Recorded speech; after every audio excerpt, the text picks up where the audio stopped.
and we're rolling out a new format today with two guests instead of one. We have two guests from very different walks of life. We have Coach Jeff Arnold, who's the assistant coach at Rider University. This is his 49th season? 29th season. I doubled it in my head. Yeah, But 29th season. We also have Lisa Sun, bless you, the CEO and founder of Gravitas, all caps, also a previous guest of We Are Everyone. And I just want to welcome you both today. How are you doing? Very well. Good, Awesome. great. Awesome. So just to start off in a short and sweet way, and if Jeff, you want to start just to give a little bit of background and your experience. Well, I'm going to say this to you first, Jen, and to Lisa. My mother would kick me if I didn't say ladies first. So Lisa, you have to, that's the way I was, that's the way I was raised. So Lisa, I want you to do your thing first. I'd be happy to, although I'm Chinese, so usually we have respect for people with more experience. So I would have then passed it back over to you, but old man, I'll let you take precedent. Not old man, just more experience in life. So I'm the CEO of Gravitas. My background is I spent 11 years as a consultant at McKinsey & Company. My first boss at McKinsey told me I didn't have any gravitas. I didn't have any depth or substance. By the way, how many 20-year-olds do? So I decided to ask her, how do I get gravitas? She said, buy a new dress, wear big jewelry, and great shoes, which I think is very offensive to tell a 22-year-old making $43,000 a year to buy new clothes. But what she really meant by it was, you're the first person you have to look at in the morning, and you have to like yourself when you wake up. She basically said, I can teach you how to be great at this job. I can't teach you how to believe in yourself. If Dumbo had a flying feather, by the way, he never needed it, right, to fly. He could fly without it, but it helped him believe. She said, we women have clothes. So I founded Gravitas in 2013 with a mission to catalyze confidence. We make innovative products that give women a great sense of self. They don't need it, by the way, but who doesn't need a reminder to like themselves? And we've been running our business out of New York City and out of China for the last 7 years. Cool. Well, I'm Jeff Arnold, assistant men's coach at Rider University, assistant men's basketball coach at Rider University. My 29th season. I have coached at St. Joseph's University, University of Massachusetts, Drexel University, and now Rider. I was a collegiate athlete in my playing days at St. Joseph's University. And when I graduated, I didn't have a desire to be a basketball coach. I have a management information systems degree, which is IT. That's what it is now. I was a systems analyst for General Electric, military systems and data operation.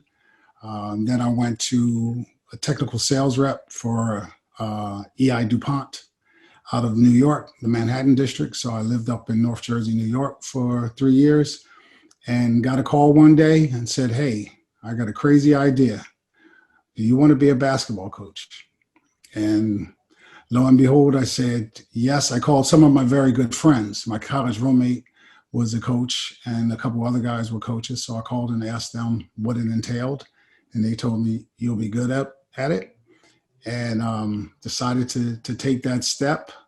I'll never forget, my mother asked me, you're going to coach? You're leaving business and going to coach? I said, yeah. She said, do you have to teach class too? And I said, no, this is 365, just basketball. So that's where I'm at right now. Enjoying it, still enjoying it, still consider myself a teacher. I love that. I mean, talk about a background, starting off in IT and then becoming a coach. I mean, that is definitely a pivot, and I love it. And I think Lisa can also share that experience as well from, her corporate America, which again, we're all in corporate America, but really that corporate America job to starting her own company. So that's great. And just to kind of tell the audience, what we'll be talking about today, we really want to get into the nitty gritty of mental health, right? I mean, it's so important right now, mental health, mental wellness, and bringing two people from different walks of life dealing with different either situations, environments, but I think at the end of the day, we can all really come together and align on things. So I want to start off with a statistic. 45 million Americans are experiencing mental health issues in 2020. Can one of you, and we'll start with Lisa because ladies first, can you give a story about a difficult experience or a loved one who has either, it could be you, it could be a loved one who has experienced some difficulties with their mental health? Well, when I was prepping for this, I think that when we use the phrase mental health, it almost makes it sound like something massive. And I think that every single day, every one of us is dealing with some form of mental health issue. It can be small. It doesn't have to be something that is large in scale, right? And I think that's that if you believe that, that gives you permission to kind of accept help, and even small things can be put in that category. I would say my biggest struggle on the mental health front is being an entrepreneur, and this is one of the things that I often tell people. Everyone, this generation's rock stars are celebrity chefs, tech geeks, and women entrepreneurs. Oddly enough, they're the ones that have had their moment being celebrated, right? Every time you open a magazine, you're like, oh, I'm going to be an entrepreneur. And I often say to people, you're walking around with all these ideas. Entrepreneurs have the crazy belief that they can execute. And as a result, I think of entrepreneurship as a mental health issue, because what people don't understand, out of every entrepreneur that's celebrated in the media or the press, you dig down one layer and there's over a decade of pain, because entrepreneurs have no safety net. I don't have anyone to turn to when I have to make payroll and health insurance and make sure every payable is handled at the end of the month. The 30th of the month, I think, is a mental health breakdown for every entrepreneur. So one of the things that happened to me a year into this journey is we could not make any payroll for at least 6 weeks. So I was going to miss 2 payroll cycles. And I walked out into Times Square and I literally thought I should just get hit by a bus right now, right? And I know that sounds like really crazy, but I have 8 people who rely on me to help them pay rent, buy groceries. Our creative director has 2 sons that were young, very young, under the age of 5 at that time. And so it was a real breakdown for me to have to face my team, frankly, and say, I'm not going to be able to write a paycheck to you for 6 weeks. And I think part of that mental health struggle, and I'm sure, Jen, we're going to get into it, is actually being vulnerable and saying the worst fear or the greatest fear you have out loud, just saying it out loud and sharing it with my team and being vulnerable and not hiding it from them, not sort of keeping it from them, really gave me the permission to problem solve with the team. Because I told these 8 people, I said, we don't have enough cash to pay anybody for 6 weeks. And almost everyone on my team has equity in the company. And they all said, don't worry, I can get by. Or could I just have $1,000? And it was this problem solving exercise. But I would say that happens quite regularly for most entrepreneurs. And that's my constant battle around mental health, is continuing to forge on, even when you realize that you're responsible for people's lives, you're responsible for pretty much the success or failure of your company.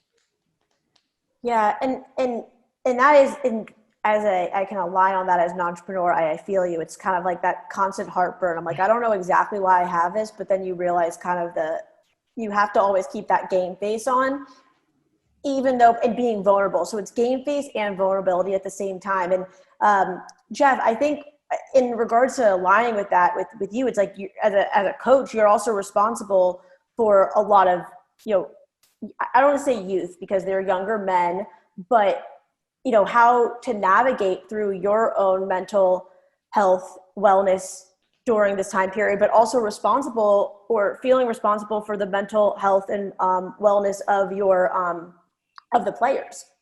Oh, absolutely. And that's a major obstacle hurdle right now in this. And we've talked about it on my Zoom, and we'll talk about that later, about coaches coming out of this, not just the players, but the coaches coming out of this. And Lisa, listening to you, it's like being a parent.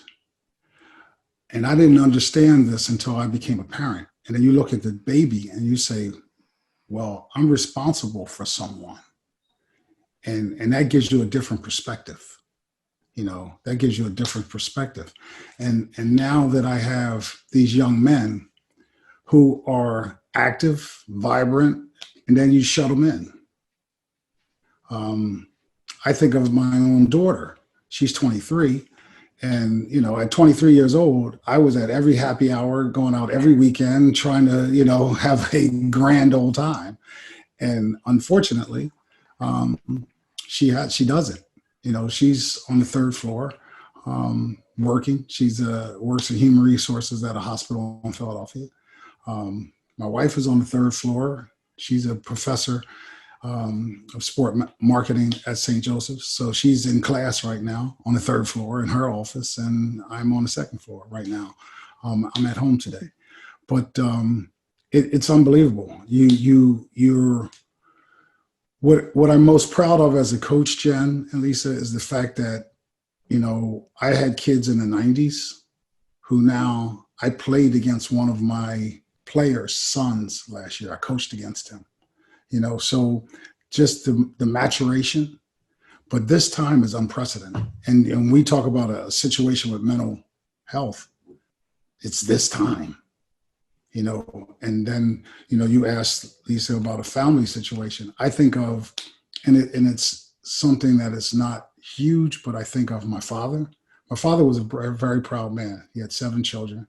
Very proud man. Loved the fact that we were athletes. Loved the fact that we went to college and graduated and those kind of things. My oldest brother passed away of cancer when I was in college.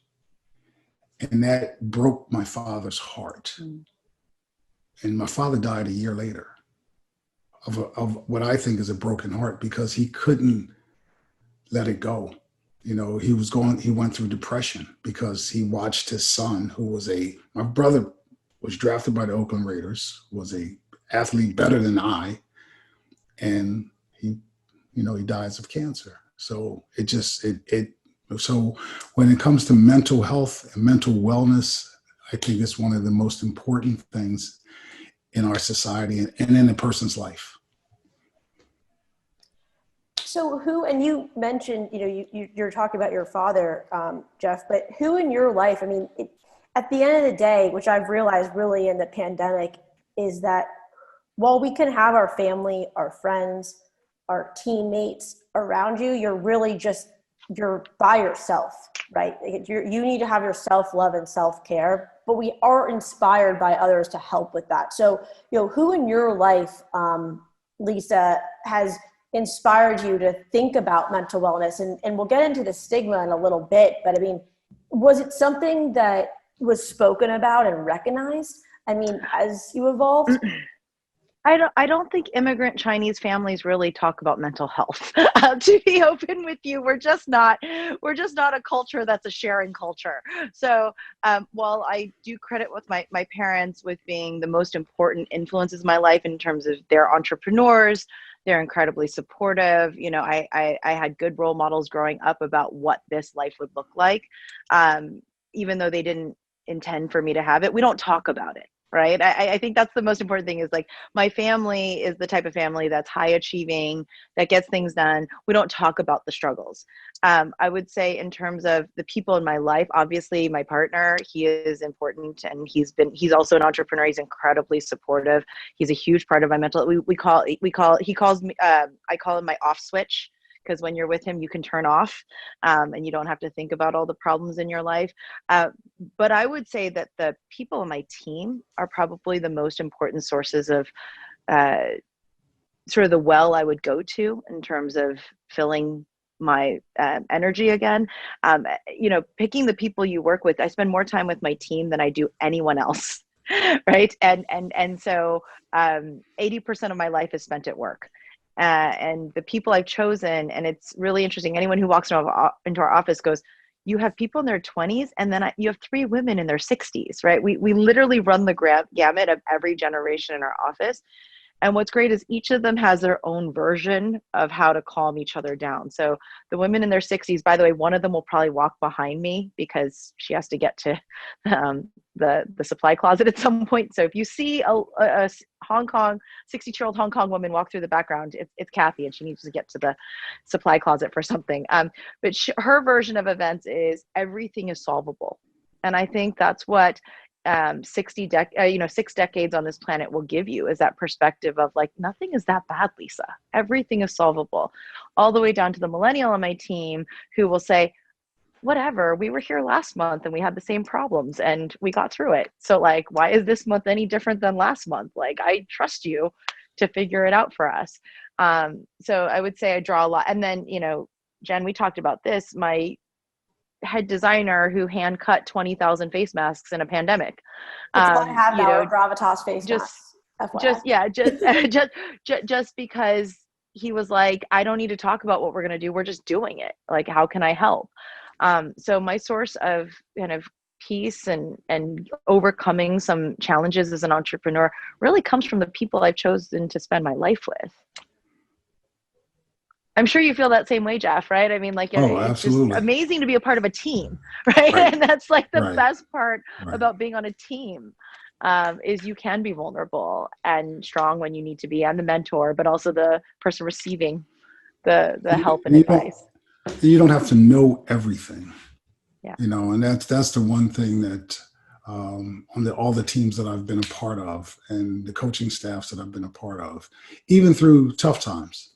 You don't have to know everything. You hunker down and you say, okay, it's a rumble, but life is a rumble.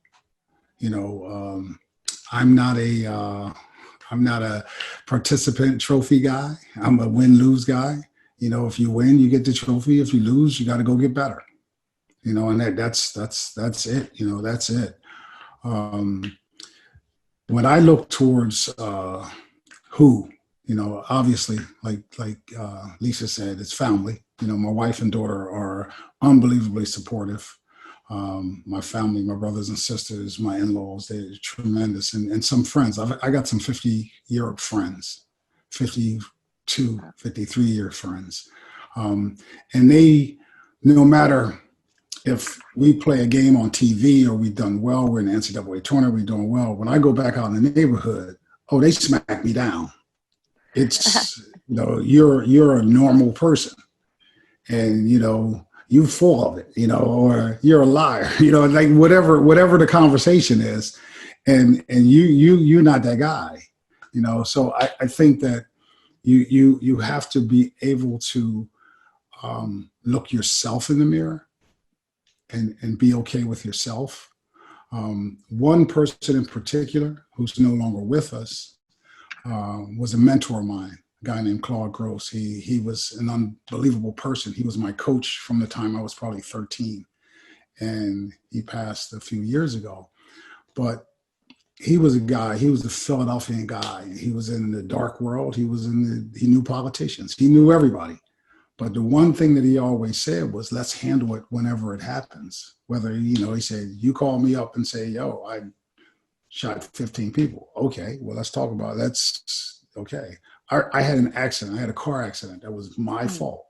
Going to work one morning, not paying attention, not messing with the phone, not with the radio, not doing anything. Looked at a light, past the light that I was at, and I went through the light, boom, and hit. And it scared me because my daughter was young at the time, and I'm saying to myself, what if I have her in a car? What if I had her in a car? So that scared me.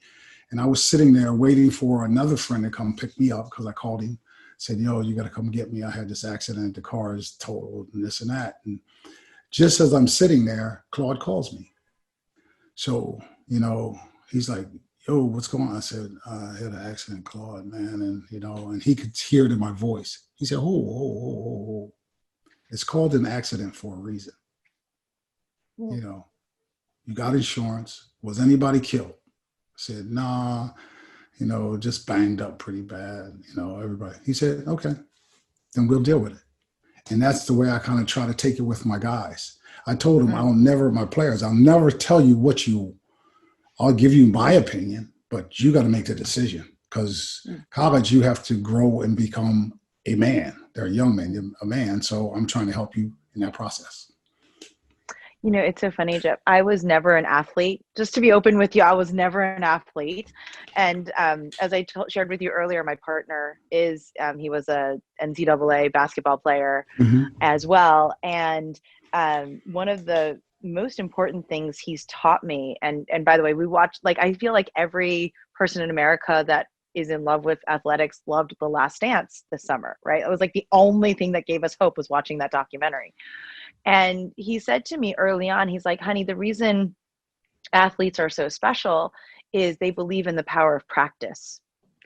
And I said, what does that mean? He's like, we just don't ever stop practicing. We just think that we can always get a little bit better.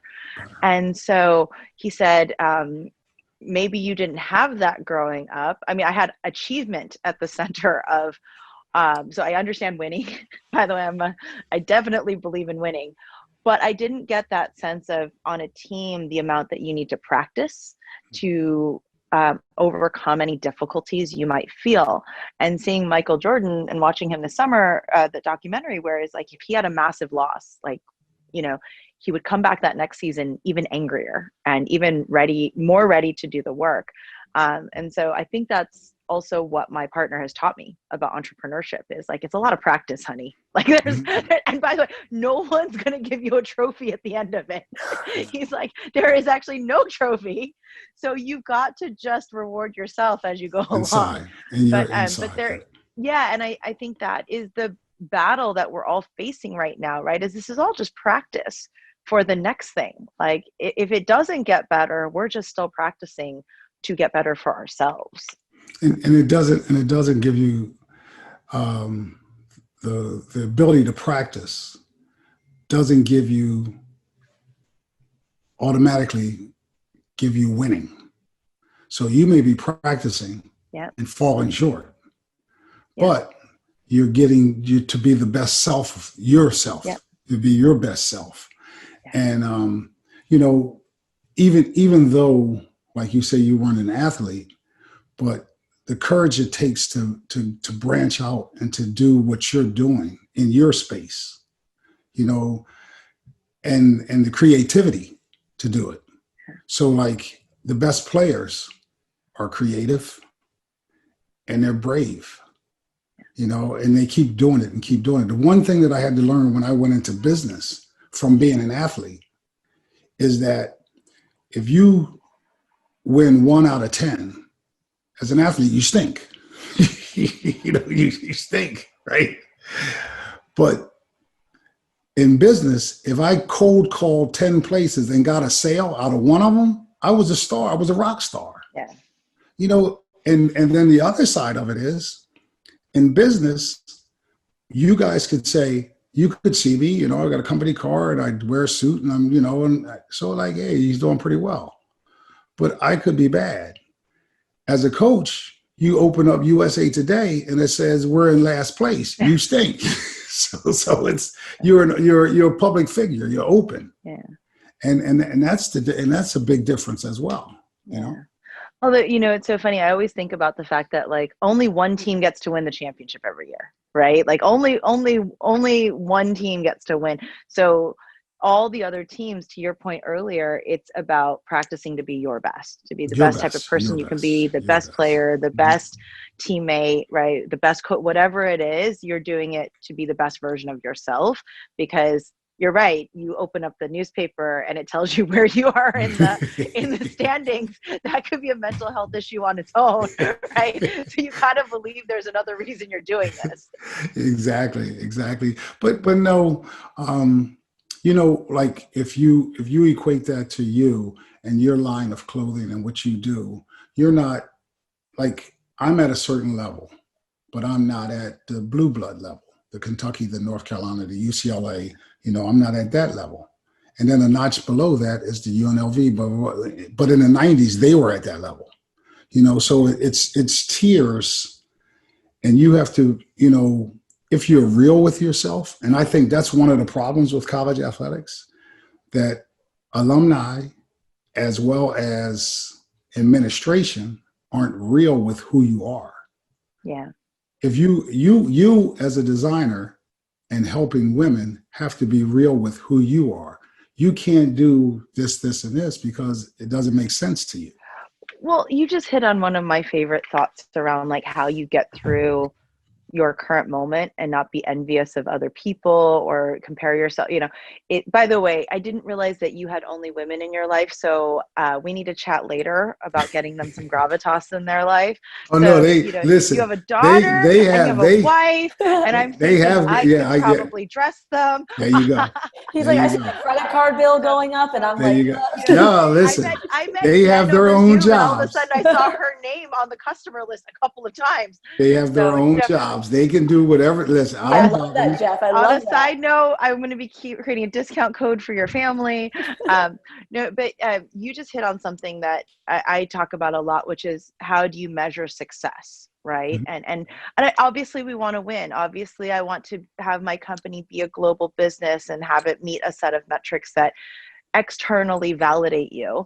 But one of the things my team talked about early on is, part of what I think is the dangerous side of the startup culture that's happening right now is, how much money have you raised? How are you going to exit? Who's going to buy your company? And I was very clear with my team from day one when we turned on the website. I said, we will never talk about those things. We will never use those as how we measure our success. So anytime somebody comes to me and says, so who are you going to sell your company? When are you going to sell it? How much money did you raise? I say, we don't talk about any of those things, because the moment you start focusing on the dollars, you lose sight of why you're really doing something. So we talk about the metrics of success as the amount of women who write us saying, thank you for changing my life, the amount of people that we've been able to get them through and a really tough job interview, a promotion. One of our customers got elected to be a judge in LA Superior Court, youngest woman ever to win, 63% of the vote. All of these things, I always say, that's kind of why you're doing it. If we were doing it for the money, I would have stayed in corporate America. I genuinely would have made 3 to 4 times the amount of money I'm making now if I just stayed as a consultant and been a partner at a consulting firm for the next 20 years. But that's not why we do it. Oh yeah, and it's. But I ask you this. It's the win, but or you want to win and at the level to win. I was once at a school, and I was on the athletic planning in the athletic department, and we had a retreat, and one of the I think it was an upper level guy said, I want to be competitive. And I said, bullshit. And he was like, I said, I want to win. Mm. So, and he was like, well, I said, no, because if you prepare yourself to win and you fall short, you're in the top 3. And that's where we want to be. Mm. I don't want to say, if you say, I want to be in the top half or the top 3, and then you come in 7th or you come in 9th.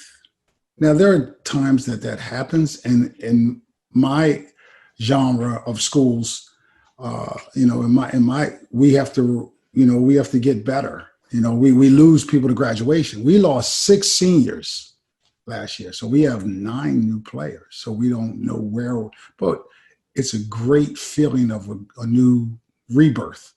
It's a great feeling of a rebirth. So we're but you will always play. It's a fine line.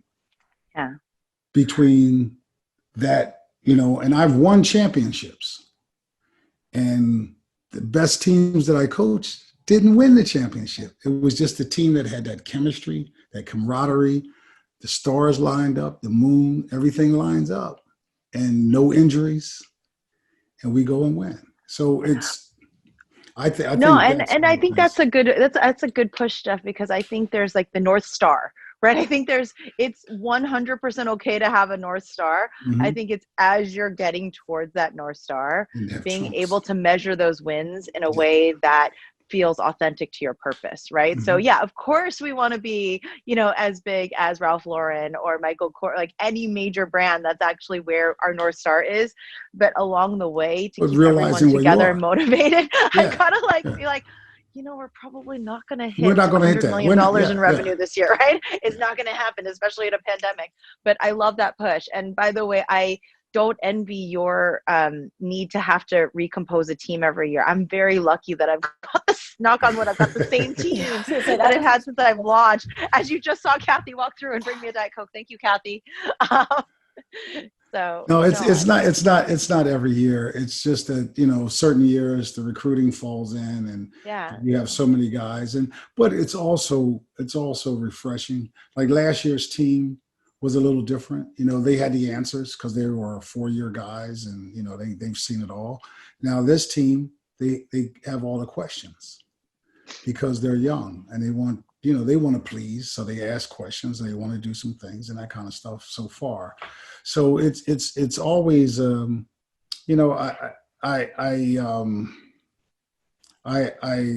tell people all the time, like you said, I have one biological daughter, but I have about 300 sons that I've dealt with in my 29 years, and they, some were difficult and some were good, but it's the most fulfilling thing is part of those wins are seeing those guys graduate. My daughter was our manager her senior year. That must have been fun. I would have loved to have that position. I shared an office. No, I shared her office because she took over my office, with everything, so it was like, Jeff, we might need to do a separate session with Jen with your daughter and me. I had to work for my parents at one point for 2 years. And I always say it was the worst and best 2 years of my life. We might have to have your daughter on so that she and I can commiserate about what it's like to work for your parent. That is not easy. My daughter, and I'll say this publicly, my daughter got upset with me and she wrote me a letter that I carry in my bag. What did she get upset with you about? Because when I go, I'm dad, I kind of love life. So the kids, but when I go to practice, it's you don't mess around. So she had been a manager in previous years, but she wasn't the head manager. So she wasn't running the clock. She wasn't doing this. So on the first day of practice, some things went wrong and I'm barking out orders. Blah, blah, blah. Like, ooh, that was a bad move on my part. She wrote me this. That's what you have to do. That's what you have. No, so that letter made me back up a little bit. So I'm telling 2 women that I backed up a little bit. And we had dinner. We went and had dinner. She told my wife, she said, I wrote Dad this letter. She actually came home because St. Joseph's is about a half hour from our house. She came home, dropped it off like it was mail and left. Did it make you better? Did it make you a better coach? Yeah. And no, it made me a better person and understanding. Wow. I always tell my wife, she had to teach me how to be a father to a daughter. I only knew sons from basketball coaching. Mm-hmm. And I'm the youngest of 7 and my brothers and sisters are much older. So it's, it's a situation where I didn't have a little sister. I didn't know the things to do and to keep her straight. We're talking about mentally to keep her in there. But the one thing that she did say, spending that year with her, my mom passed away in November of that year. Mm. And the fact that, and we were there every day, and so she said, I know you were rough on me, but it prepared me for this situation. And I'm good. I can, handle this situation. But it was, I have the letter in my bag. I refuse to take it out of my bag. I will always keep that letter with me. I love that, because I found that to be the greatest struggle of working for my parents. I ran one of my parents' companies when I finished college, and I always tell people my parents are the worst and best bosses I've ever had. Like the best because just being in their presence, seeing how they run a company you can't pay for that kind of training, right? But the worst because I could not have done what your daughter did. She's incredibly special, I clearly, wish I because would every time I went back to them, my parents had a scrap metal yard, and the supplier would say, we'll pay you 40 cents a yard for this copper wire. And my mom would be like, you tell him 42 cents. I'm like, he said 40, Mom. No, 42. You go back and you tell him 42. I'm like, I don't think I call him for you then. I'm like, that's not the point. I'm running the company. I don't want you to call him. But there was no giving feedback to my mom. So your daughter learned an incredible lesson about how to give feedback. That's awesome. Maybe I should have written in a letter. I should have put it in a letter and dropped it off at their house. And we all during this pandemic, she and I work out every morning. Oh. That's our outlet. We walk 3 miles a day and did a bunch of exercises after we got back. And we either ride, I got stationary bikes and she rides, we ride down the basement or we walk, when we can. If I don't have to leave, if I leave early, I'll go down early and then she'll come and do hers. But when we were here together, we did it every day. Oh, that's amazing. Every day. So yeah, she keeps me in line. Listen, I tell everybody I'm loud and boisterous at practice and at games, and I'm into it and I love it. I come home, I go sit in the corner because they tell me what to do. I know my place. So Jeff, we need to put a pin. Not only do I have to get your wife and your daughter some Gravitas clothing, I'm launching a Domino's business. And so we're going to send you a set of Domino's. I feel like your family might end up being my first case study on a family that sticks together, plays Domino's together. Yeah, no, we're I'm very fortunate. And blessed in that sense that they're two extremely, and my wife is unbelievably independent. So, I can do my job. We're going on a Zoom tomorrow to talk about the dynamics of a coach and his wife and the fact that she's independent. Jen, with my 12 Inches Over platform, she is one of the creators. And she's on each call. She is we call her the executive producer. She's the EP for us. So she's a part of the founding members. There's 3 of us. That's a beautiful partnership. I think that's just so strong. And I think the thing is with being able to, at that level, with, of course, being there for your team, right? Both Lisa and Jeff have a different team, but going home to, your family and being able to be open about these conversations. I mean, I think another side of this whole pandemic, and even before, is that you have the separation of church and state. Jeff, right now, there's no separation of church and state. You are on the 2nd floor, and your wife and your daughter are on the 3rd floor. You do go in, but it's different. And you have to peel back that curtain of vulnerability to your team and to your at-home life. And I think this is a whole, and I'm a glass half full type of woman. I think I spoke to you about, both of you about this, is that this is a huge, while there is some darkness going on in this world, this is a huge burst of light, of vulnerability. And I think on the onside of it, especially entrepreneurship and being a coach, I mean, this idea of perfection all of the time, of being 10 instead of 1. I mean, that takes a toll on your confidence, but now it's just different. So, touching on the mask initiative, touching on, we haven't spoken about exactly the Zoom show that you started, Jeff, with some other colleagues of yours of, we were all in this cloud in the spring, and what can we do, right? We just all want to do something. Well, let's get on Zoom and just have an authentic conversation. We're not going to curse on this show, but if we go onto the after hours, we'll curse on that one. But it's just like we're all open books right now. And I think it's really fascinating. Yeah, it's, but the one thing that I know Lisa would agree with is that you have to have an ego as well. So you as scary as it is for you, Lisa, I think listening to you and watching your snippets, because I told you I scouted I you love out like a Coach. team. So it was fascinating because you made me a believer. Like I felt it, and that's one thing that you as a coach, the kids got.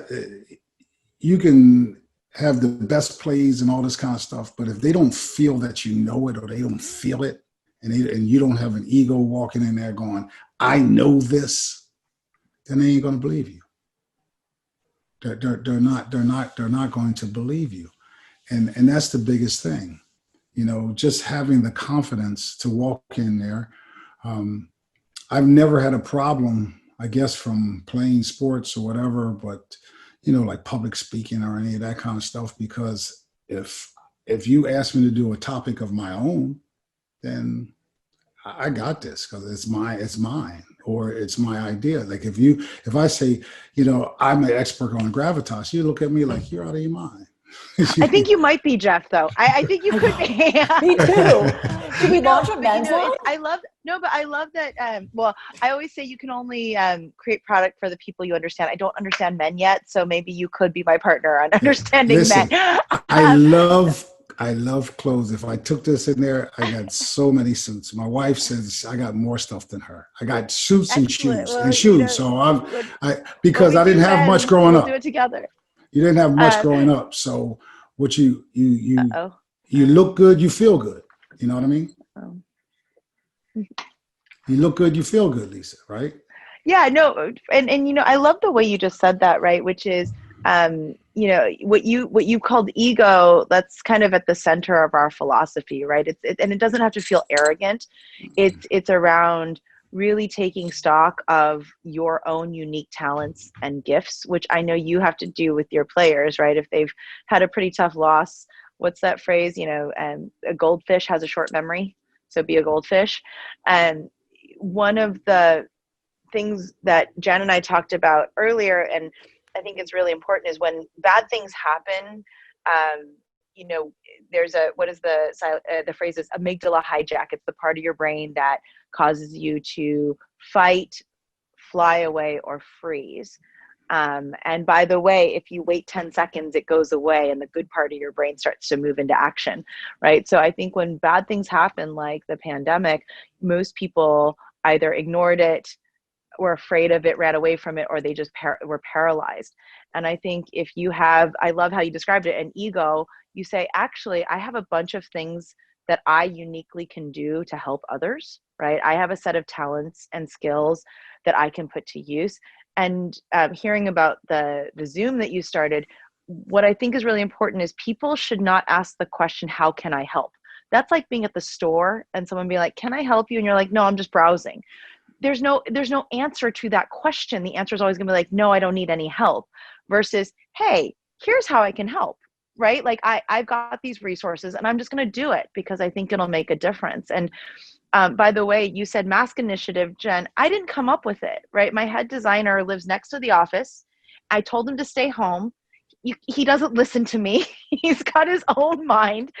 And he was here sewing masks by himself. And I was like, okay, well, we make the best products in the world, I believe. And I think we can help people. And we literally said to the world, like, here's how we can help. And April 3rd, we went back to work. And so I kind of am a huge believer in when you know yourself. So again, I love that you called it ego. When you know yourself and you know what you're really good at, you then say to the world, here's what I'm going to do with it to help others. And I think that second part is the hard part for people, right? Like the first part is hard, by the way. It is super hard acknowledging what you're really good at. Like if you really dig into people and say, no, I want to know what you're the best at in the world, they really struggle, right? So if you answer that question, then as opposed to saying, how can I help you? It's here's what I'm going to do to help. And I think that's the second part of taking action. So I love that you started something that you're like, you know what? Here's how I'm going to help people. I'm just going to do it. It was just a whim. You know, I actually was on a Zoom, my wife's class, because she wanted someone to talk about the pandemic and how it affected you right then and there. We were supposed to play Thursday night at 8:30, and we had a shoot around in the morning, and the games got canceled at 2. So we were in Atlantic City to play our conference tournament, and it got canceled, right? So we had to go home. And so I was on her Zoom, and I was just on my phone. And then my partner in the Zoom, Scott Brooks, who was at Arizona State in the Global Sports Institute, he's a sociologist there. Scott had texted me and said, hey, look, I need to talk to somebody that's in the middle of this live. So he and I did a Zoom. So at the end of the Zoom, I was like, Scott, and I did it on my computer this time. So I said, Scott, how hard is it? Nah, man, just call your school, tell them to set up Zoom for you and do it through the university.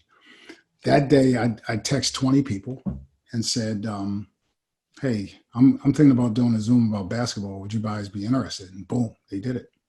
Guys jumped in. The first show, we had 29 people. And I was just setting up the program. And then one guy started saying, hey, can we talk about recruiting? And we just went for an hour and a half, hour, 45 minutes. We just had our 52nd show. No, today is 52. Today is 52nd show.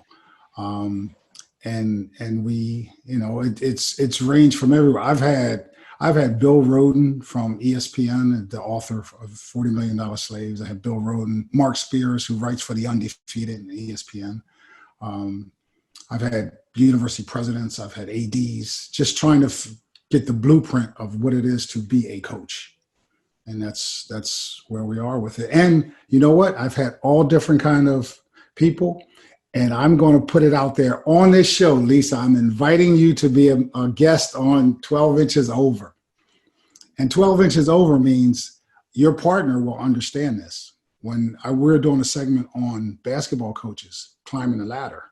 So then I said, when you move 12 inches, one of my questions, when you move 12 inches, what were the problems you faced? So my wife, who is into sports, she goes, what's that mean? I said, when you're an assistant coach, you want to move over 12 inches to be a head coach. So she goes, hey, my man, that's the name of your Zoom, 12 Inches Over. Oh, I love that. Well, I would be honored to be a guest. Maybe we should get Brad to join me too. Oh, a hat? I'm in. I want a hat. That's what I There you go. There you go. Do you have to be a guest to get a hat? Then I'm absolutely in. No, I could take care of that. But it's unique because we'll talk about your creativity, how you got to where you are. My question to all the guests are, did you choose your path or did your path choose you? And then I'll let you go. So that's what we do. Well, the answer is easy for me, Jeff. Definitely the path chose me, right? By the way, and I think that's one of the things that I often tell people, which is, you're doing the right thing when there's no plan B. You're at a dinner party and the question comes over, which is like, if you weren't doing what you were doing, what would you be doing? And I remember as a consultant always being like, oh, I'm going to do that, or like, I could be that. And that moment you stop daydreaming about the grass is greener somewhere, you're actually doing what you're supposed to do. We always ask that question also on our podcast. We'll ask that. If you weren't coaching, what would you do? And most people say teaching, right? And I always tell them, I am a huge music person. I want to have a radio show, not be a DJ. I want to have a radio show every day from hour to hour and just spin my stuff and play in all kinds of. I do a thing on Facebook every day about a different group. Today's group was I'm in hip hop genre now, so I did EPMD, the old rap group. I did them today, but I've done James Brown, Earth, Wind, and Fire, but Stevie Wonder, and we always ask, and I'll ask you guys this question: what's your favorite album of all time? And see, that makes you wonder. There's so many. I like Pearl Jam. I like rap. I like 80s rock. That's favorite of all time. You got one answer. Whitney Houston's first album. The greatest one. Yeah. The one she's on the cover. I saw her in concert with George Benson. Okay, That's well, so what that was she. our first laser disc in my family. It was the first laser disc we ever owned, was that album and all I the music videos. yeah, and So, I saw her in concert because George Benson actually did the song "The Greatest" first for the Muhammad Ali movie. He never did it again after Whitney started doing it. oh wow, So that, wow. it's music puts you into a realm and it takes you back to a time when you smile and you feel good. It also may take you back to a sad time, but it takes you back, and it normally puts good memories in there. So that's why I love that. I will tell you mine. It's actually, and I got it because I went back to an emotional time, which was when I was actually little. Like a Prayer, Madonna. Madonna. That Yeah. song, if you put that on, oh, like I could just belt out every single lyric. And that's funny you're saying when you're little. I think I was out of college by then. I was born in 1992, so that classic Yeah, millennium. I was It out was of just starting college, so I was out of college for quite a few years by then. That was funny. But like my all-time favorite album is What's Going On by Marvin Gaye. oh, great. If you play it today, the things that are going on in the world are the same things he wrote about in 1970. Exactly the same. Life that happens. I feel like it's just really interesting how we see all these movies sometimes. We're like, that's not gonna happen. Then you live it, and look where we are now. Well, this has been great. This is the first episode in season 2. We're gonna play a little game. It's called What's That Resource? Now, I know that Jeff, you said that one of the things that your typical daily routine is walking with your daughter and working out.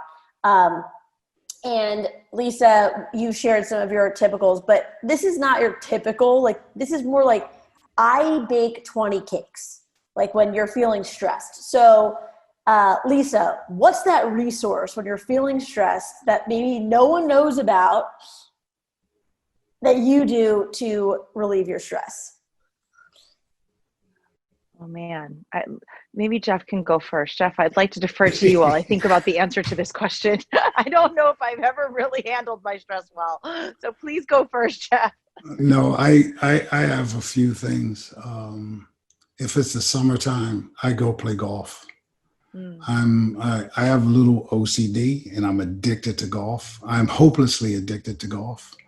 I love it. It could be the hottest day of the year. I still go out there. Normally I walk, and it just puts you in a different frame. I play by myself a lot, so it just takes you to another level. I'm trying to master something that I'm not very good at. I'm not that, I'm not really good or anything. I know people much better, but it helped me become a better basketball coach because I had to teach myself some things and talked about repetition and all that kind of stuff. And if it's in the wintertime, driving by myself and playing music at the highest level in my car and singing, and I cannot sing. So I love those things. I love doing those things. They kind of take me, I do those things. Oh, wow. Those were good answers. And Jeff, we can play golf together too. There's so many ways I can come hang out with you There you go. in There you go. Philadelphia. I hesitate to be a cliche about this stuff, but puzzles, I do a lot of puzzles. I do a lot of adult coloring books. I mentioned it earlier. My partner and I are starting a board games company because we love to play cards. Our first date, we played gin rummy. And we said we would never reveal who won that game, but I think you can all guess who won that first gin rummy game. But it was really fun during the pandemic. Actually, I really think my source of calm is creating things. So everything that I've just told you about, my partner and I, Brad and I, decided halfway through the pandemic. And by the way, he was a very well-known DJ, Jeff. So he did travel the world playing music. And he owned a bunch of nightclubs that he sold right before March 13th, which timing is everything in life. So he was very, very lucky. And you can imagine a man who's used to nightlife and hosting and not being able to do that for the next 2 years. We were together with his little 6-year-old boy. And he's like, honey, I think I want to start a board games company. And I was like, I can do that with you. We can reinvent. And his whole idea was OG games reimagined. So it's like dominoes, cards, like he's basically got this pipeline. And I was like, I'm really good at launching companies. And so I think that's the thing that kept us together for the last 6 months, is having something to channel into and realize on the other end of all of this, we'll be able to put something in the world that makes people's lives better. So I would say, like, all the things that I love, like puzzles and coloring books and board games, I think Brad and I realized that we could take that love and give it to the world in a new way. So that's kind of my resource. So when all else fails, Jen, make something. And you said baking, like make something. Make something. It's the creating. It's just the creating. do something. My designer says to us all the time, I'm like, oh, well, we're going to do that. He's like, we're doing it, Lisa. We're doing it. And I kind of love that mindset. He's like, not that we're going to do it. We're doing it. And I think that's a different aspect of proactivity and just that, again, like that confidence. And going back to just before we're wrapping up, Jeff saying the word ego, right? And a lot of us think that ego is this negative thing, like, oh, she has an ego. An ego is just you, yourself, and I, right? And if you're comfortable with your ego and you have that gravitas, then you can really help others, which is what we're all on this planet for. But you have to have that self-love and care and ego first. So this is the official destigmatizing the term ego. It's happening here.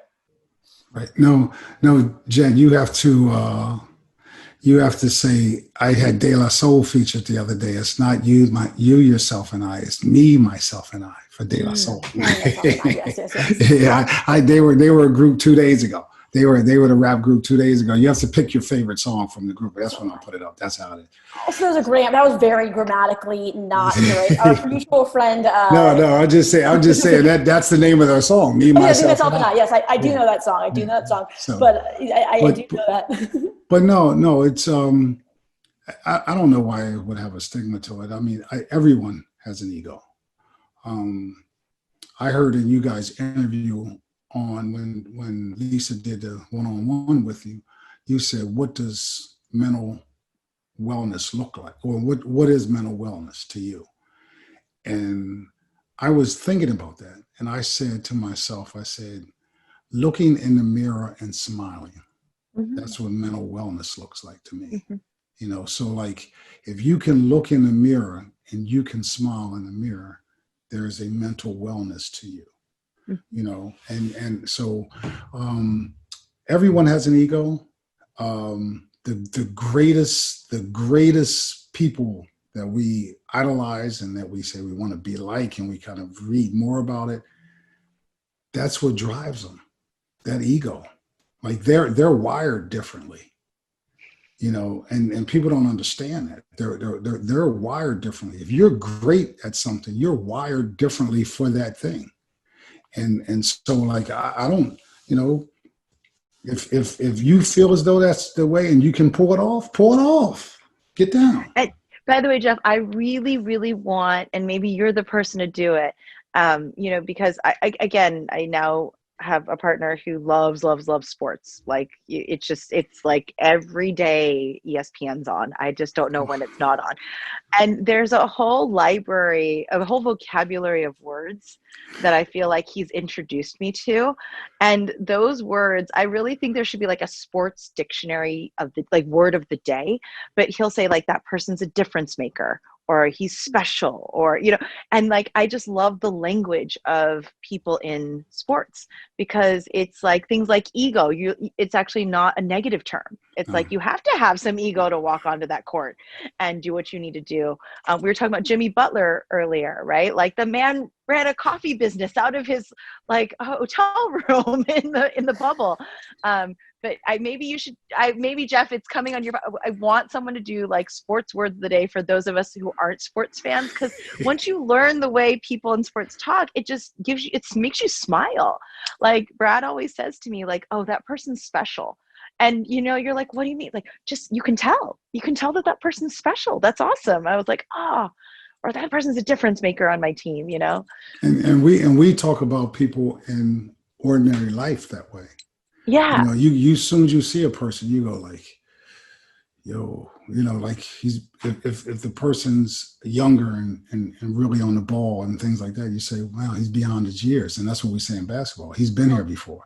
One of my favorite lines is if a player has an old school game, you say, oh man, he's been here before. So like he played in a different era. He was taught in a different era, those kind of things. And, it's funny because my wife is a lawyer. She has a law degree, even though she's teaching school, and but she was the women's team at St. Joe's asked her to be the guest coach. So, and didn't play on team. She did some gymnastics when she was growing up and that kind of stuff. But she came home and she goes, "You didn't tell me you speak another language."